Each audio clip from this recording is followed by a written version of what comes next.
ಗಲಾತ್ಯ 3ನೇ ಅಧ್ಯಾಯ 17ನೇ ವಚನದಲ್ಲೇ ದೇವರು ಅಬ್ರಹಾಮನಿಗೆ ಆ ಬಾಧ್ಯತೆಯನ್ನು ವಾಗ್ದಾನವಾಗಿ ಕೊಟ್ಟರು ಅಂತ. ಅಬ್ರಹಾಮನು ನೇಮ ನಿಶ್ಚಯಗಳನ್ನು ಅನುಸರಿಸಿ ಅದನ್ನು ಹೊಂದ್ಕೊಂಡಿಲ್ಲ, ಅಥವಾ ಪುಣ್ಯ ಕ್ರಿಯೆಗಳಿಂದ ಹೊಂದ್ಕೊಂಡಿಲ್ಲ, ವಾಗ್ದಾನದ ಮುಖಾಂತರವಾಗಿ ಸ್ವೀಕರಿಸಿಕೊಂಡ್ರು ಅಂತ ನಾವು ಕಳ್ತಿದ್ವಿ.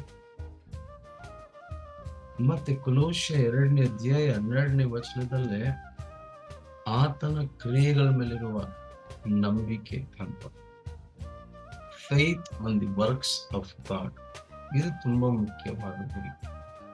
ನಾವು ನಮ್ಮ ಕ್ರಿಯೆಗಳ ಮೇಲೆ ನಾವು ನಂಬಿಕೆ ಇಡದೆ ದೇವರ ಕ್ರಿಯೆಗಳ ಮೇಲೆ, ದೇವರು ಮಾಡಿದಂತ ಕ್ರಿಯೆಗಳ ಮೇಲೆ ನಾವು ನಂಬಿಕೆ ಇಡಬೇಕು.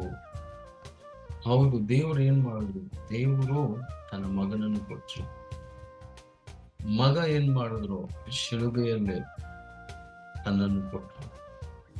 ಸೊ ನಾವು ಬೇಸಿಕ್ ಆಗಿ ನಾವು ಯಾವ್ದ್ರ ಮೇಲೆ ನಾವು ನಂಬಿಕೆ ಇಡಬೇಕಂದ್ರೆ, ಕರ್ತನಾದ ಯೇಸು ಕ್ರಿಸ್ತನು ನಮಗೋಸ್ಕರ ಶಿಲುಬೆಯಲ್ಲಿ ಏನ್ ಮಾಡಿದ್ರು ಅದ್ರ ಮೇಲೆ ನಾವು ನಂಬಿಕೆ ಇಡಬೇಕು.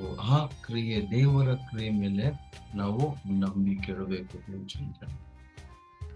ಅದ್ರ ಬಗ್ಗೆ ನಾವು ಸ್ವಲ್ಪ ಡೀಟೇಲ್ ಆಗಿ ನಾವು ಕಲಿತಿದ್ದೀವಿ. ಆಮೇಲೆ